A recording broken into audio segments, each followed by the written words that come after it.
That's an excellent question. I need to respond to your saying that, that I create my own racial predicament by my thinking and my attitudes. You block your progress I block my own progress. by allowing your attitude toward the white man to limit you. I think the police limit me.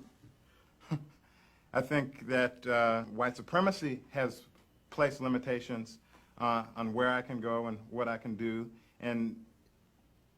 but I don't think that I cause my own predicament under white supremacy. And by white supremacy, I don't mean neo-Nazis, and I don't mean Klan, because I'm terrified of those people on an interpersonal basis. Institutionally, not terribly much, because most of the lethal, toxic, deadly racism that African American people experience and that other people of color experience in this country does not come from them. It comes from moral, fair-minded people who believe that they are lovers of justice, churchgoers, people who experience themselves as decent and actually very nice folk.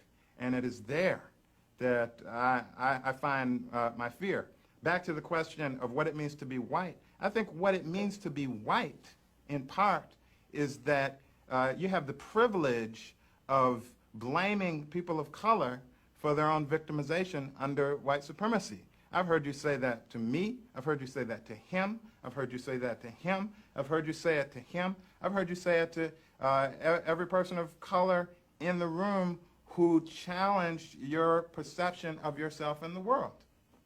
That is part of what it means to be white. Maybe that's part of the answer, that we feel that the field is wide open and each man can stand on his own. No. Each man does not stand on his own. Some men stand on other men and other women. Light-skinned men. Men from Europe stand on the heads and the parts of men and women and children of color. That is, and of course, you also stand on the heads of white women. But no, it's not a question of every man standing on his own ground. All of the ground, damn near, of this planet has been taken from almost all of the people of color on this planet. You know, Australia was a black continent. Africa was a black continent. And if the people themselves were not taken from Africa, then everything of value was taken from Africa, to the extent that that was possible. North America was a red continent. South America was a red continent. You are not standing on your own ground. You're standing on red ground. And that's what it means to be white.